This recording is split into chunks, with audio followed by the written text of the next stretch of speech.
Today we will be reading the story, Too Much Glue.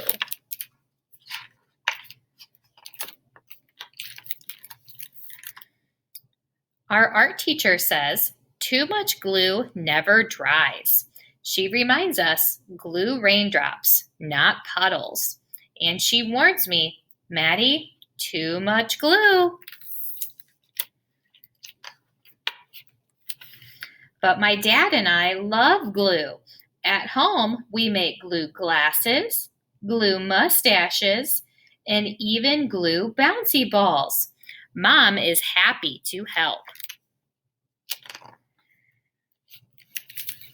So during art class, I find the fullest bottles of glue.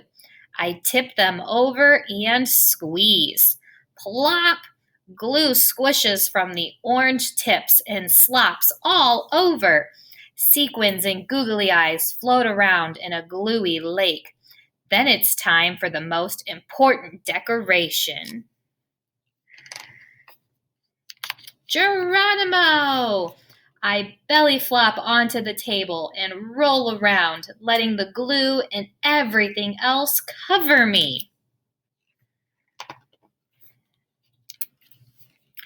Time to go on the drying rack, I announce, but when I try to pull myself off the table, I boing right back down. Too much glue, Maddie, too much glue, my teacher squawks. This is bad. There's only half an hour until the end of school, and all I can do is lift my head, wave my hands, and wiggle my feet. The rest of me is a blucky, stucky mess. Can somebody help me? I call. While my teacher breathes into a paper bag, Noah shouts, "Let's lasso him!" Izzy, Noah, and Owen get to work. Soon I'm roped from all sides like a rodeo pony, but when they try to pull me out, snap! The lassos break, leaving colorful octopus tentacles everywhere. The glue is too strong, and now I'm a clingy, stringy, blucky, stucky mess. Don't worry, Maddie, we know what to do, shout Luke and Grace from across the room. Is that a tow truck? I ask as they wheel the contraption over and stick a plastic hook into my suit of glue. My friends pull one way and the glue pulls the other. Creak, click, creak, click, until kaboom! The tow truck explodes and plastic bricks rain all over. Now I'm a clicky, bricky, clingy, stringy, blucky, stucky mess. The school nurse bursts in and checks my temperature.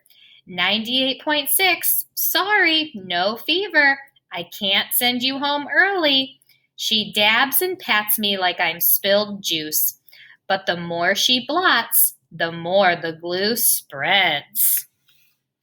Soon I'm a melted mummy, clicky, bricky, clingy, stringy, blucky, stucky mess.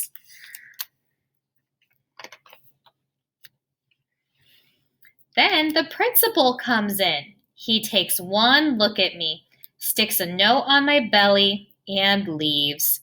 Seeing my teacher huffing and puffing like a train gives me a great idea. I whisper it to Haley and Owen. The final bell rings and everyone freezes except Owen and Haley. It's the biggest one we could make, they shout, furiously flapping a huge paper fan at me. Then just as I'm thinking I'll be a note on my tummy, melted mummy, clicky, bricky, clingy, stringy, blucky, stucky glue boy for the rest of my life, my plan works. Something my teacher said could never happen, happens. The glue dries, but I'm still stuck, and now I hear footsteps. The door starts to open. My father and some other carpool parents walk in. Dad comes closer and inspects me.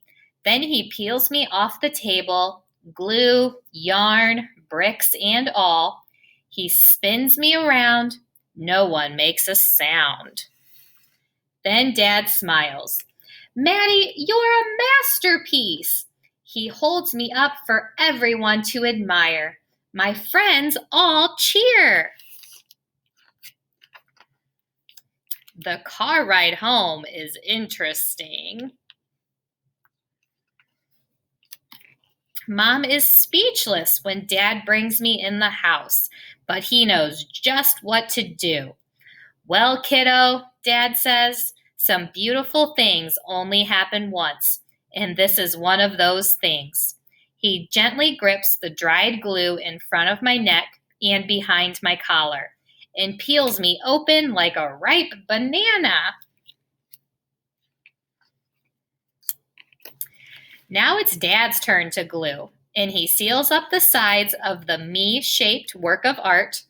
I bet it would take all the glue in the art room to make a U-shaped work of art, Dad, I say. Dad laughs. Then he glues a big magnet to the back of my project and hangs it on the fridge. During dinner, we sneak peeks at my masterpiece. And after dinner, we take the principal's note very seriously. The note says, please encourage Maddie to use tape instead of glue. The end.